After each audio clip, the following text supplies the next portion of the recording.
Okay, we're live. Hi, everyone. Thank you so much for tuning in. Okay, hi, I have Sarah. Sarah's on with me tonight, guys.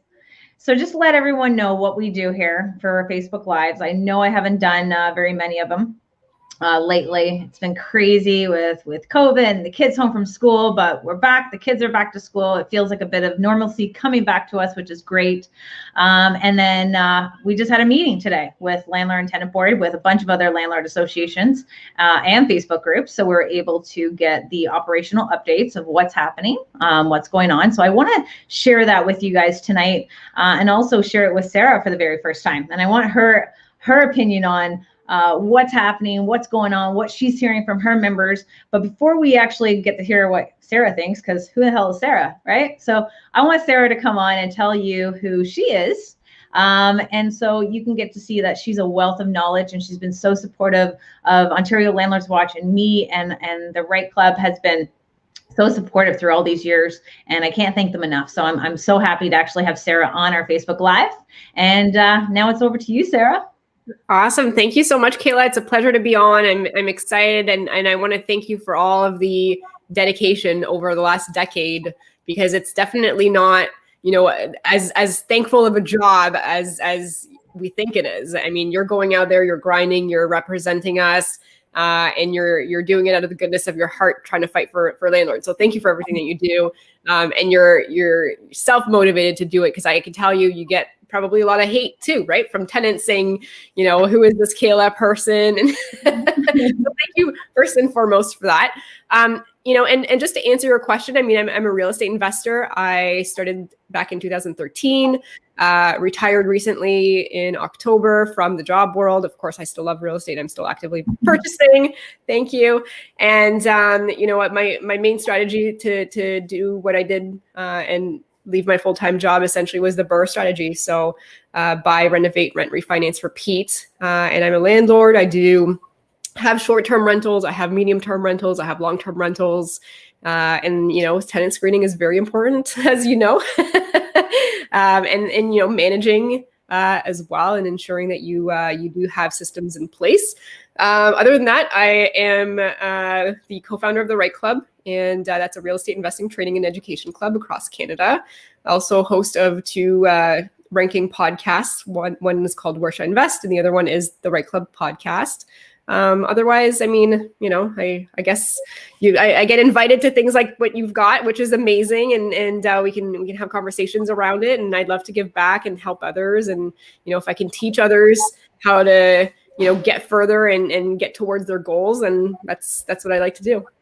Sarah, I can't thank you enough for taking the time out of your busy schedule to sit here with me tonight to be able to give people some, updates of what was happening with the Landlord and Tenant Board, but also give these landlords some tips tonight in order to help them through their real estate journey. And please put your links for your podcast as well as the Right Club into the chat so people can find it. Because I know for me, when I watch these things, like, crap, what was that again? So please put it in the chat so everyone knows how to find you, because I think you're a wealth of knowledge, and I just love being able to keep in touch with you and getting your opinion on what's happening. So everyone's probably like, okay, shut up talking, Kayla, what happened today, right? So right off the bat, we had about 22 people on this Zoom meeting that was happening at the Landlord and Tenant Board. It started at 11:30, a little bit late, but they made sure they answered all of our questions. They did not leave our hands up and not being answered. So you got to give credit to Karen, the associate chair of the Landlord and Tenant Board. You're going to hear a kid at my door right now, because this is what happens when you're live, and this is real life. I got 4 kids, baby. This is how I do things. And then I'm going to go right in the face and then yell at the husband after. So,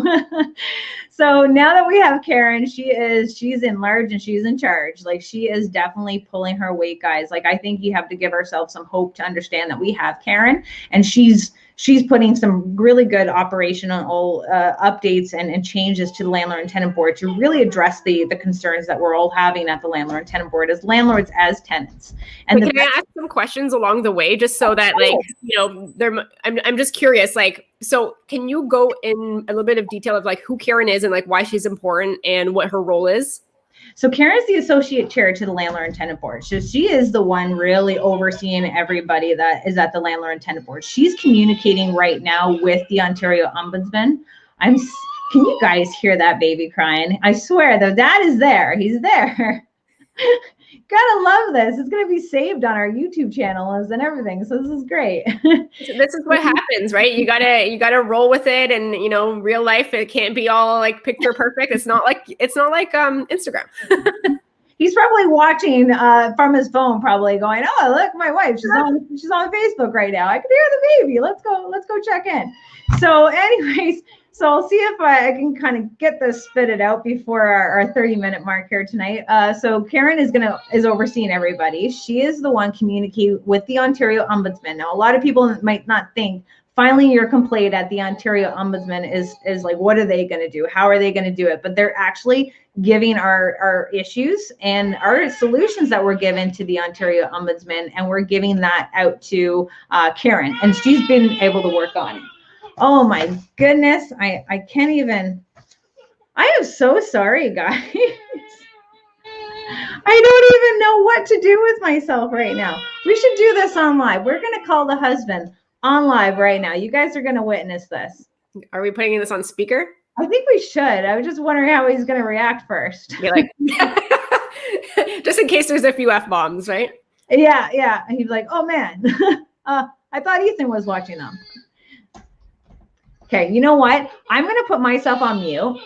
We're going to get Sarah to give you some tips on what's happening in the land.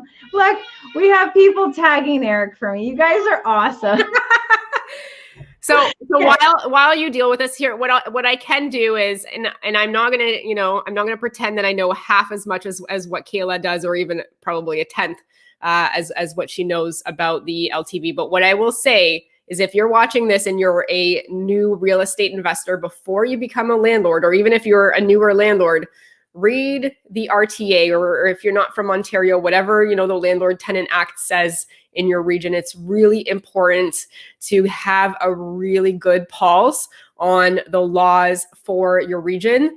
And also, when you're going through all the paperwork and you're screening tenants, if they seem like they know a lot about the act and they know a lot about the rules, I would say that's a red flag. There's lots of red flags, but you do not want your tenant to be a professional tenant where they know about these laws, these rules, the forms better than you. And if they don't, that's a good thing. Not that you're going to abuse it, right? But you don't want it coming back on you because they know the system better than you. Anyways, welcome back, Kayla. Oh my God, I swear I might not go Facebook Live again after tonight. Maybe, I don't think. but just to get back to it. So you've got it sounds like you've got an awesome person on your side, Karen. Yeah. Finally, right? Like, is she new? Like, where was she before? She's definitely a new one. She's definitely new. For the last year, she's been really inside, really grinding at what the issues are, because they know of the backlogs. They know ever since January of 2020, they had the Ontario Ombudsman being able to investigate the Social Justice Tribunal, which is the Landlord and Tenant Board. They've had a number of complaints. And our overall goal there was to try to get the Ombudsman to create a report and give it to the elected officials to say, hey, our communication with the Landlord and Tenant Board is not working. This is what's going on. The landlords and tenants are paying for a service, and that service is not being delivered. So it's great to know that she's got a great personality. Like, I wish we could have brought her on. I'm actually going to try to see if I can get her on, because I'm a big fan of who she is and how she's doing things. And again, she comes to us on a part where she's connecting us. This was our 4th consultation with the Landlord and Tenant Board. We had 2 virtually, then we had a written submission, and then shortly after we had the big group session. And they are very eager to keep stakeholders involved, because we're giving them solutions that are able to easily be adapted. So right off the bat, she started off with the digital first, and said, with digital first is not digital only. And that's where a lot of some tenant activists saying, hey, we're only on there for 5 minutes. We're getting an eviction order right off the bat. We have elected officials joining the tenant activists on their hearings to try to stop these hearings from happening. So she's letting them know, like, hey, just because it's digital first, it doesn't mean it's digital only. So they are a way to kind of get around that. They've created these facility. There's only one right now in Toronto, and that is to give tenants or landlords access to internet and phone. So if you say, hey, I don't have an internet, or hey, I don't got a phone, a lot of our tenants were using that to say, okay, well, until it opens up in-person hearings again, then I don't get evicted, but they said, no, don't worry, we're going to create a facility for you. And now you got some access to your phone and your internet. That excuse out the window. Get this. So it's been operated, they made it clear to these tenants or landlords, and they have 5 requests now in Toronto. So the next thing that they're going to be looking at is Ottawa and London to try to create these little, pretty much the same facilities that they were initially operating. They're going to just make it where you have access to phone and internet. So that's a good thing right there. Nick that in the butt. Now the big one is that, hey, we're on StreamYard before we're right now, but the Landlord and Tenant Board was operating on Teams. So Microsoft Teams, they are now coming into Zoom. So that was a pretty cool feature. You raise your hand up, you can share your screen. They're going to be able to have a lobby. So everyone's going to join into some type of lobby, and then you're going to go out to breakout rooms. I was like, sounds like breakout dancing, so that is going to be great for these breakout rooms, because obviously they're still going to have some access to legal aid. So if you want to get yourself into legal aid, they're going to probably have that. Our members, our lovely other landlord groups had mentioned, hey, how come we don't have any type of landlords legal aid for landlords? There's so many landlords that are not represented. How come we're not doing that? And they thought landlord self-help was the place to go for landlords. We're like, no, you're going to have a paid membership now. So we put that into the comments. And then one of the members from the Landlord and Tenant Board said, really, I didn't know that. So thanks for letting us know, so the communication is already building. And that's the best part that we can potentially even want. I've been doing this for 10 years. And to see that we have the Landlord and Tenant Board now communicating with us and listening to us and actually adopting some of these changes that we have been sending into them, it's actually the best thing ever that you could possibly imagine. That is awesome. So it sounds like progress, which is really good. Thankfully, because somebody fairly important at the board is reaching out to you for that insight and actually taking the input. But can I just go back and just ask you, because back in the day, we were hearing that there was a lot of random people that are going on these calls and trying to help the tenant, and it was like a zoo and chaos. Is that one of the reasons why they're switching over from Teams to Zoom, so that they can make it in a webinar and only pull certain people through? Or is there another reason for that?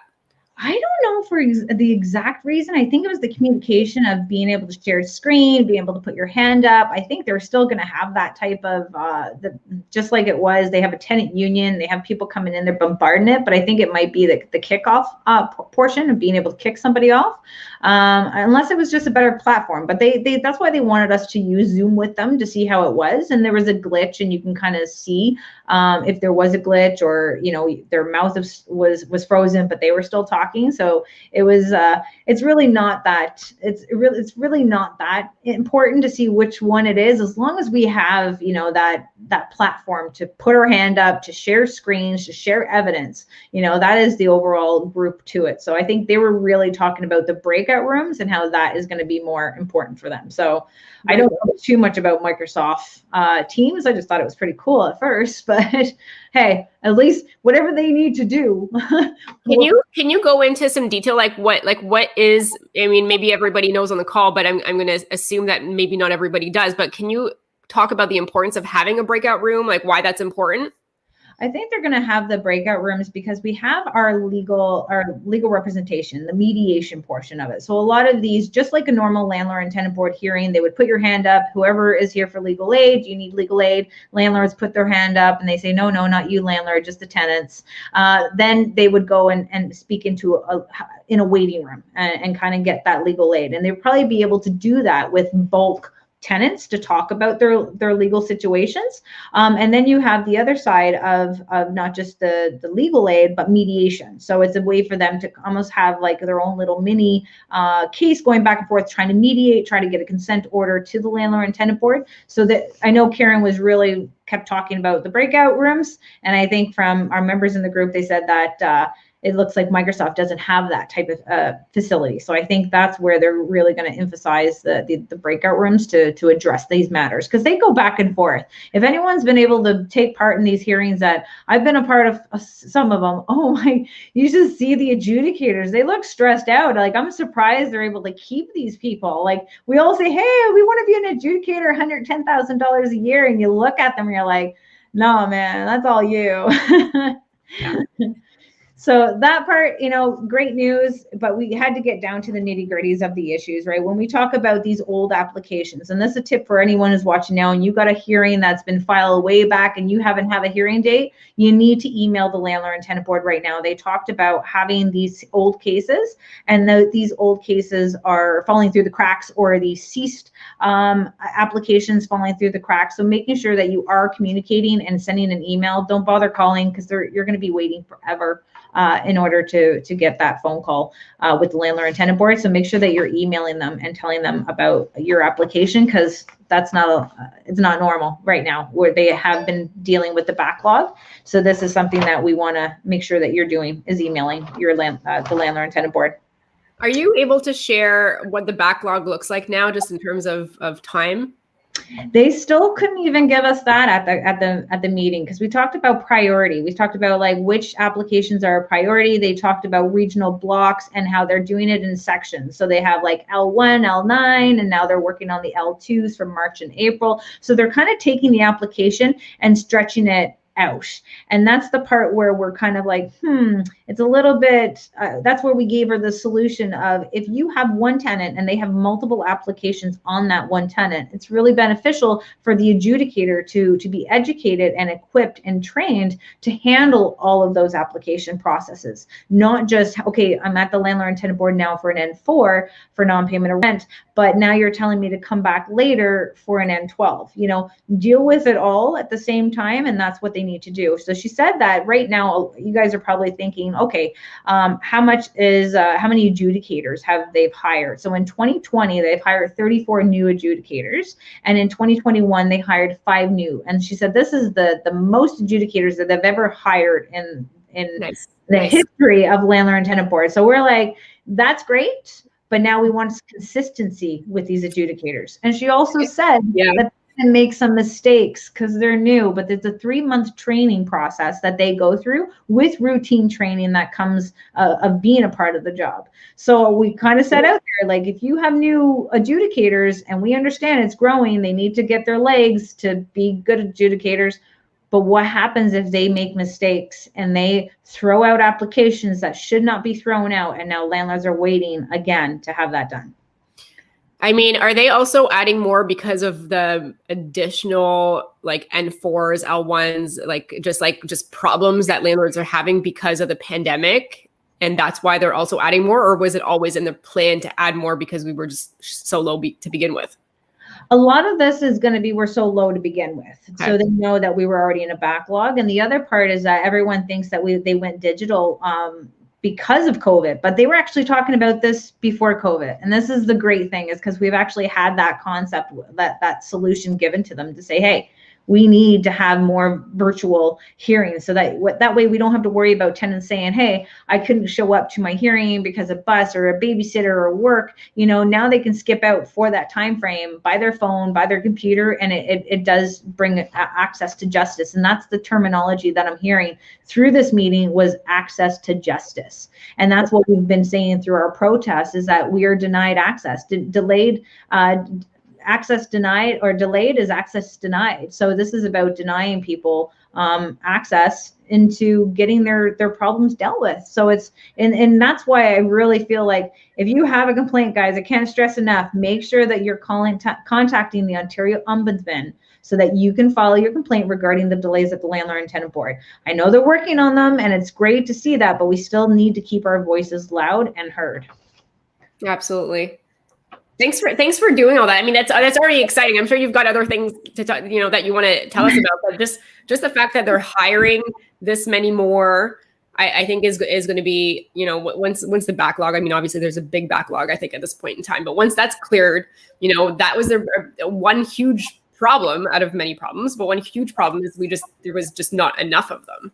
So even with the board and having the backlog of hearings and getting the hearing date, they have the other problem of orders and when those orders. So we suggested that you, because they talked about how in Canada Post standard orders are coming out, how the delay works there. And I said, let's get this order in the email.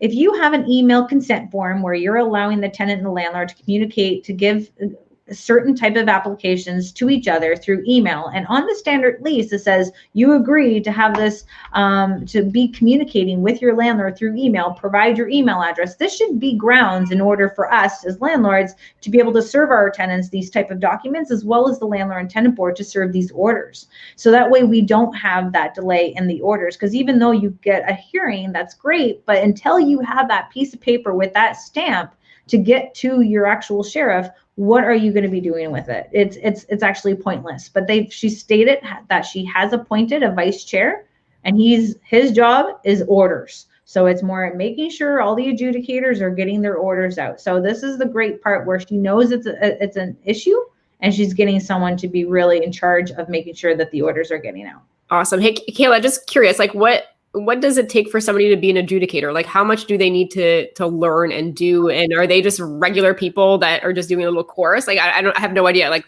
do you know? It was brought up today. You know, we have one of our landlord association presidents, Robert, bringing up, you know, hey, how can we get some regular people to be appointed to be an adjudicator? You don't shouldn't have to have a legal background. So there's different ways of like their testing of being appointed. And then once you're appointed, you're filling out some type of survey of being able to respond to a case. Like if you were adjudicator, and then it's a long ass process that I don't think a lot of people know how to get involved and to put their resume in to be a part of it, or even get that initial call. So it would be awesome if they can take like a handful of landlords and be like, you know, a few hours here, a few hours there. Like I'd do it for free. Oh, I told her, I said, I'll be your operator. I'll be able to do some free work. I'm like, you guys got to get your landlord committee on the go. So I'm like, I'll volunteer there, help you guys out with your thinking process, what's going to work. I'm like, no problem. If money is an issue, yeah, I got it. But I don't know how money's an issue when landlords are paying $201 for an application. You know, that's the part was I'm a little fuzzy on, but I didn't say anything. I'm like, all right, I'll just let that one slide. But that is the process where we're saying like we don't even need landlords. You don't even need tenants. You know, get a homeowner, you know, get a construction worker, get whoever you need. Don't just have someone with that common sense mentality, and have somebody with the type of consistency that we need with our adjudicators, right? And every situation is different. That's why we've encouraged the landlord and tenant board to not only take the application, but to take an application that is one pager, handwritten by landlord or tenant, sent into the adjudicator to give them a bigger picture of the entire relationship versus the application in front of them. And that will also help them with how they expedite these type of hearings. Because right now we've asked them in the hearing today too, how do you guys put these in the spot? Like, is it L1s, L2, is it N12? Where are the N12s on this list? And how do you know how to expedite? Like, what is that time frame? So they said that within 30 days, they want to have an expedited situation, where if you have a situation, they want it heard at the landlord and tenant board within 30 days, but it has to justify that illegal act and the safety and the landlord's living in the unit. So we have to get that concept to be put in text, and having a handwritten letter, it just helps them, and it helps the adjudicator to really see what's happening there.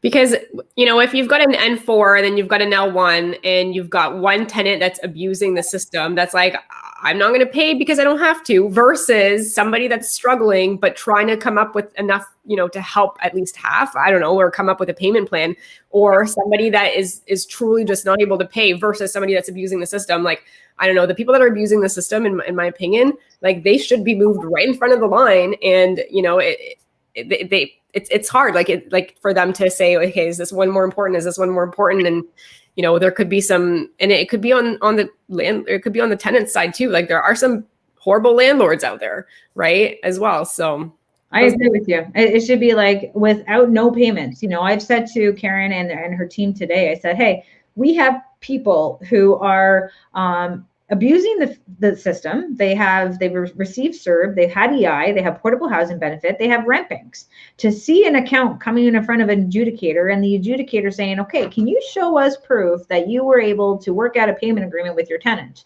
And it's like, well, we sent them the piece of paper, they never filled it out. What proof do you really want us to show that we were willing to work out with them? But if they see that it's been 5 months and not a single dollar has been given to your landlord, or 4 months and not a single dollar has been given to your landlord, we need to move those people in the front of the line to let these people know that, okay, now your matter is serious. There's more money that's at stake here, because every single adjournment that's happening because of Section 83 of the RTA right now is because an adjudicator has a right to refuse or delay an eviction process.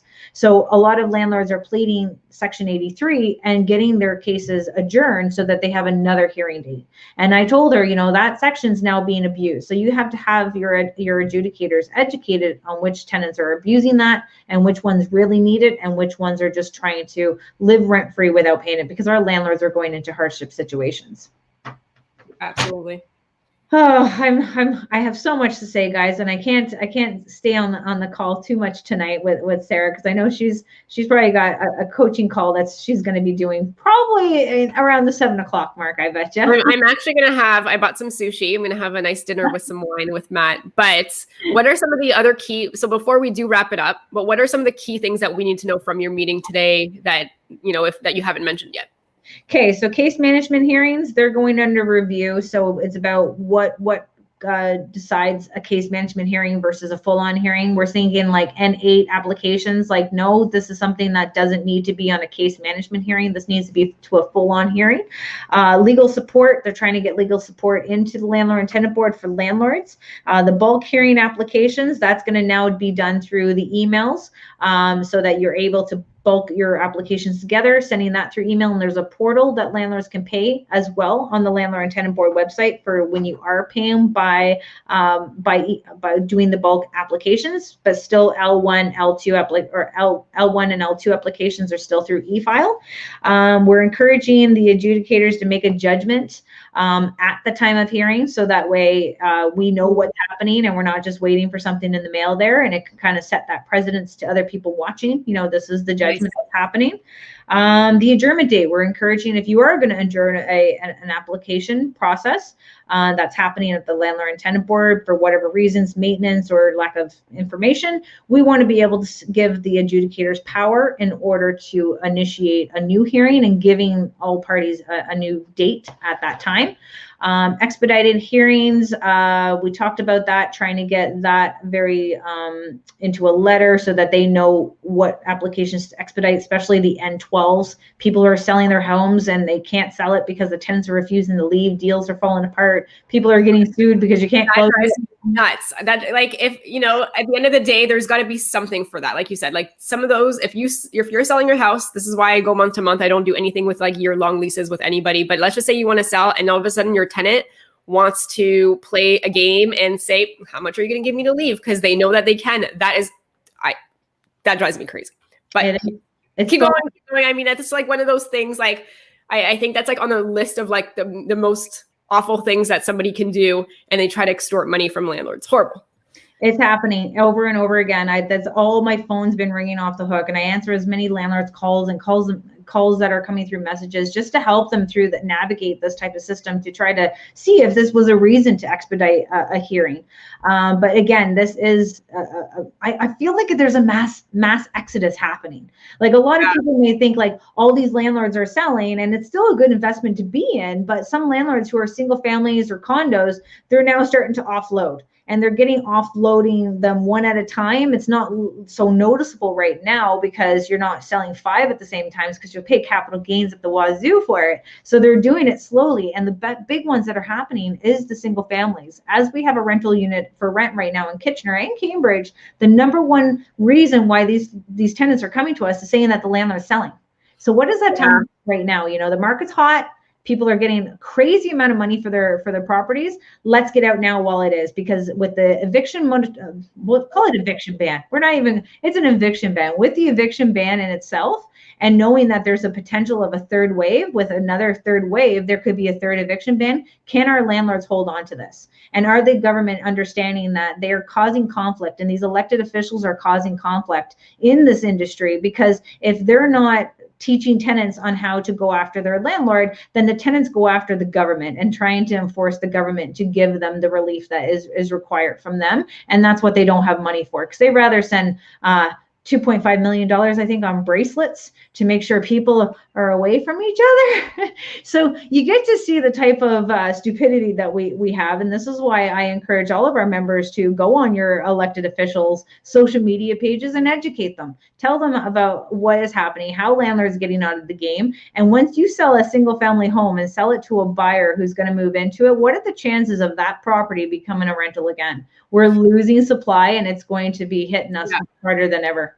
Yeah, there's definitely a supply. I mean, here's the thing is, if you have a bad situation and you're starting out on your first or your second, I mean, even if you have more, but that is probably going to stop you from moving forward with anything like else. Like if I had a horrible tenant from the start that didn't pay and trashed the place to the extent that I had to take them, like I probably still would not, I would have been like, this is not worth it. I'll tell you at the end of the day, and Kayla has rentals too, it is worth it. You just have to find the right tenants and like treat them like good paying clients. And as long as they respect you, you respect them. But you know, we also need to look at, there are going to be some people that are going to abuse the system. You're also going to buy properties that are going to be currently tenanted, and you're going to have to assume the tenants. So you don't always get to pick either. And what can be done at that point. But I'm seeing it too. A lot of people are like, I've had enough. I'm getting out.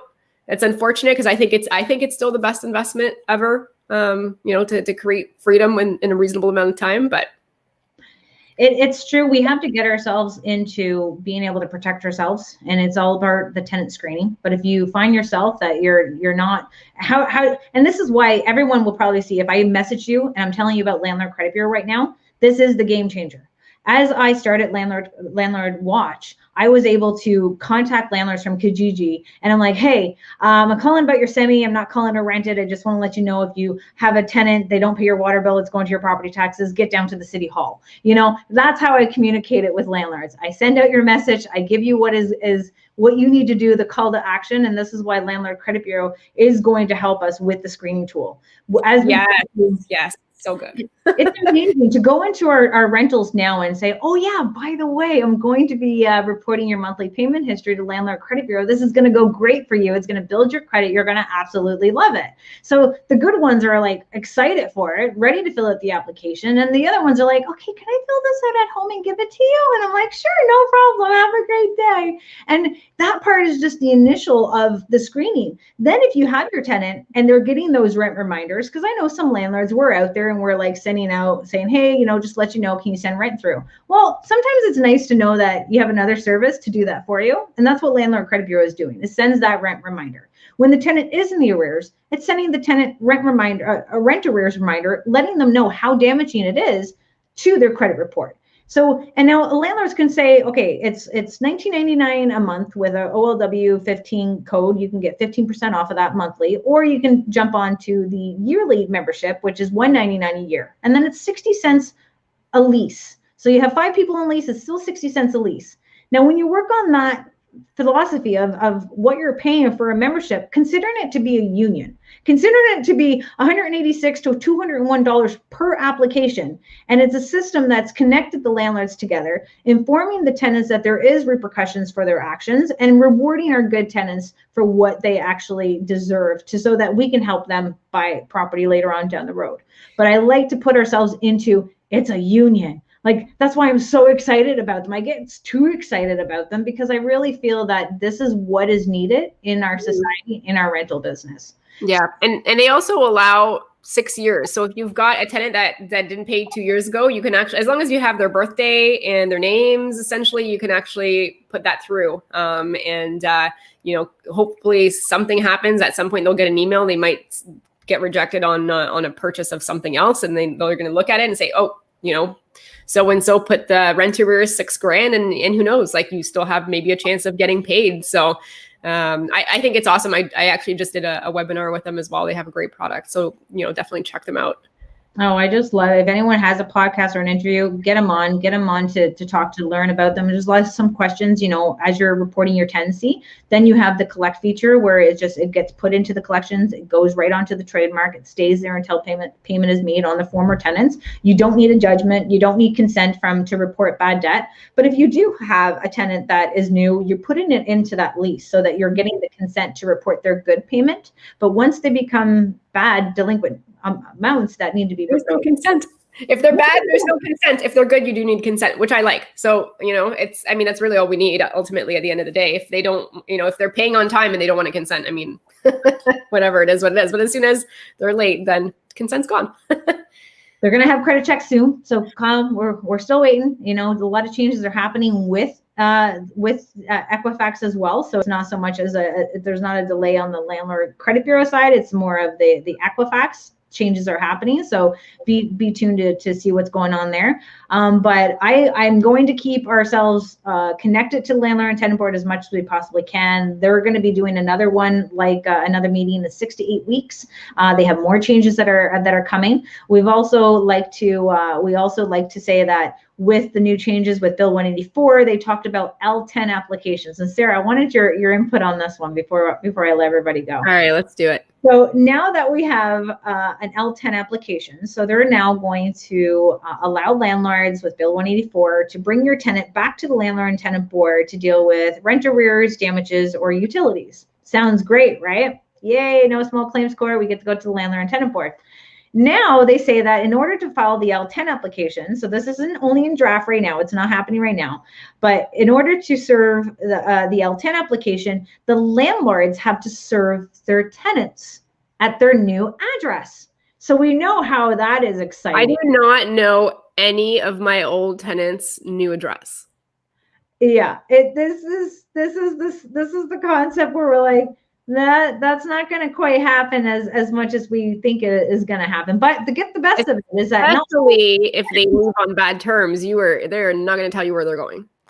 Yeah, this comes down to not only are they not telling you where they're going to serve them, they want you to serve the tenant their application and notice of hearing 30 days prior to their hearing. And then the certificate of service, which is a different certificate of service for a former tenant, they want you to file that at the landlord and tenant board 20 days before the hearing. So in our submission, we're like, if we have 30 days to serve them at their new address, which we're never going to find, but now we have 20 days to file the certificate of service at the board. So technically we only have 20 days. I'm like, who writes this stuff? So this was a part of our submission. So this is what I think they really like our feedback and what's happening.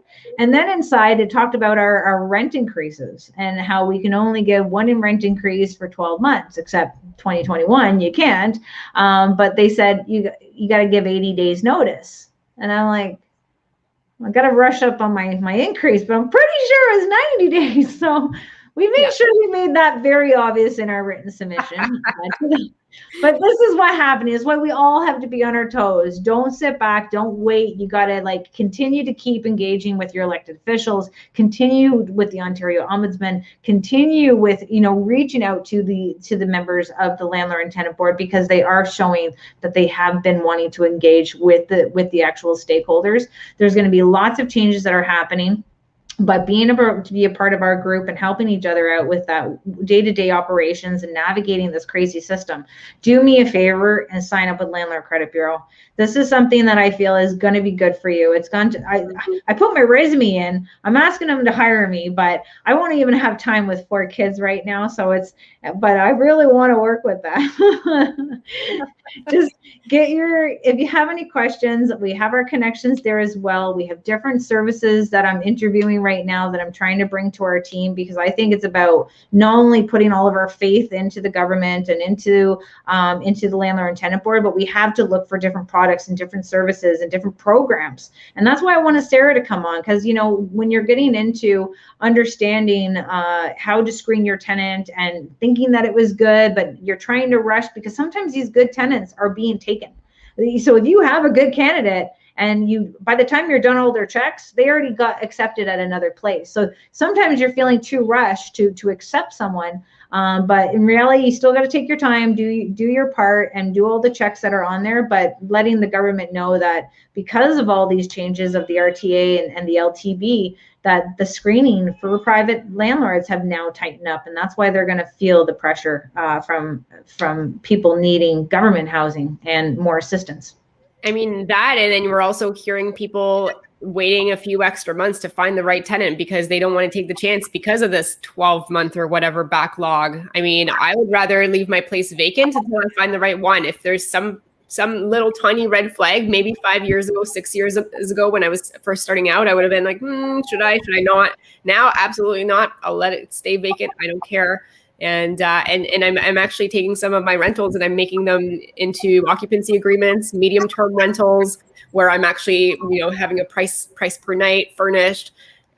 Again, like, could it end up at the board? Maybe, but I'm getting so much better quality tenants doing that. And that's kind of the avenue that I'm switching towards a little bit more now because of exactly what's happening. I don't want to be having to wait 12 months if somebody wants to play the system. I mean, I don't know if they'll get through. I don't think so, but you never know. The odd one can get through.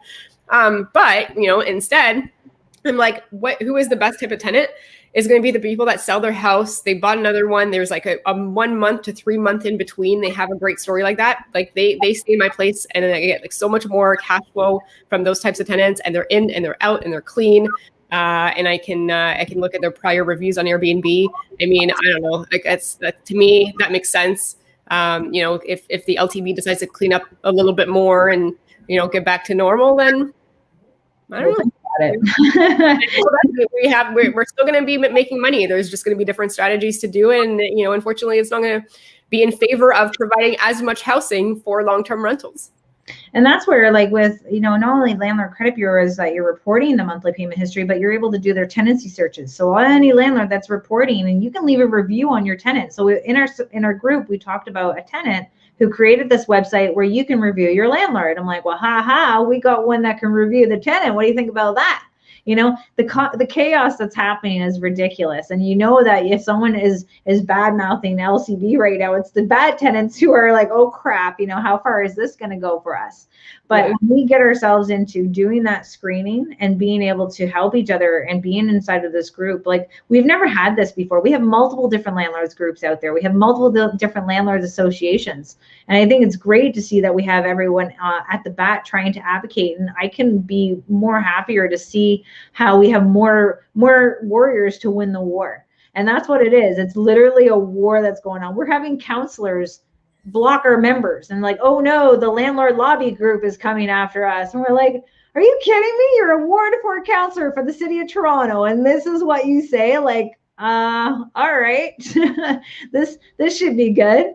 But we have so much that we can provide to the housing market. We have, like, why use taxpayers' money to build, manage, subsidize, maintain for government housing? It boggles my mind to see why they're not using us together as partnership. Oh, Sarah. It's an uphill battle, Kayla. I mean, thank you for fighting it. I mean, it even just from your meeting today, we're a step further than I think we've ever been, and having somebody like, Karen helping you and listening and actually like taking and implementing and trying to implement what you're saying. I think that's further than, we've been in a really long time. So thank you for, not giving up and continuing the fight. Continuing to fight for us. I'm a total nag. I feel like I started something, I want to finish it. I see little bits of it happening. But until we have where we can get a hearing within that month and a half, I think that's when I feel that we've succeeded, and knowing that the tenants are not getting away with abusing it, because we do have some good landlords out there. We do have our good tenants that are out there, and I don't feel that our good tenants are suffering from the bad ones as well. So this is about creating a better system for good landlords, good tenants, and taxpayers, in order for us to try to work together as a team to build, because I feel bad when you see people who are homeless, but this is not a one size fits all. We have people with mental health, we have people with addictions. There's got to be a different solution that is able to accommodate. And for our landlords who are out there and you're being approached by different type of government agencies who want to partner with you, or they want to have, guarantee the rent, they want to guarantee some damages if the tenant causes it, or if they want to allow the city's name to be on that lease agreement, I would urge and caution, because there is a step in the dispute part of having an issue with a tenant and how that city will help accommodate that dispute resolution, but solely a tenant can still apply to the landlord and tenant board and address that matter at the landlord and tenant board, which we already know how much of a backlog that is.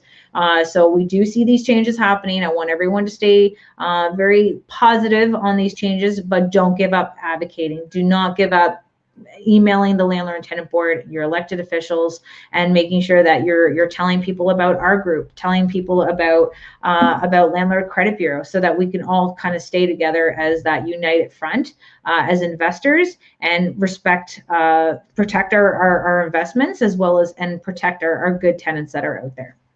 Sarah, take it away. What are you going to say for the members tonight? I would just want to, thank everybody. Thank you to the Ontario Landlords Watch team, to you guys listening in on this, to landlords out there, and, and not giving up, because ultimately, it is a business. We are in here to make money. Yes, the money is great, especially if you've got holdings right now and riding this crazy market. But we also want to provide nice places for people to live and give back. So, it's just about fairness on both sides. There's horrible landlords, there's horrible tenants, and there's great landlords and great tenants. And just making sure that, we don't get the extortion from a tenant trying to get 20 grand in order to vacate if a seller sold their house. That's not cool. So, thank you for always being there. Guys, if you have any questions, go to my website, or you can send me an email, sarah@sarahlarbi.com, or just sarahlarbi.com. Check out the Right Club as well. And Kayla, thank you so much for everything that you do, guys. Like, I don't know if you know this, but Kayla doesn't even have proper lighting in her office. Like, we should she's doing this for free for many, many years. And then she was telling me this ahead of time. She needs better lighting. So, thank you for everything that you do. Because it is something that you're doing completely for free on behalf of all of us. And I know you're passionate about it. So I thank you for that. But you also have 4 kids, and you also have, a husband, and you've got other things. So, but you're always coming to the table. You're always fighting. And you're definitely one of a kind. So thank you so much. Oh, Sarah, thank you. I honestly, this is what keeps me going, is when I have people like you and our members who are very thankful of whatever advocacy efforts I got. You may not agree with all my solutions, but hey, it's just some solutions. Everyone's entitled to their own opinion, but I listen to the opinions of our members. That's why we put that photo in there, to let you know that the meeting was happening. I'm able to take your concerns, your issues, and I want to bring your voice into the Landlord and Tenant Board and to our elected officials, because we never had a voice before, and I want to be that voice for you. I'm not going to be elected as one, because, oh my God, I would not be a politician. I'm like, ugh, that's gross. But at the same time, like Sarah was mentioning, we're having some lighting, and then we had my microphone. I'm like, yeah, let's see how this is going to go. We might have to wrap this up quick if we start hearing some static. Our sign was a pulling of the air that there was some feedback. So again, I apologize for the baby crying in the beginning. So since we talked about the baby in the beginning, we should talk about it in the end. So let's see what happens now in the next Facebook Live on Thursday. Thank you so much, Sarah. Thank you, everyone, for watching. Thanks very much. Let's keep ourselves connected. Until we do this again, happy renting.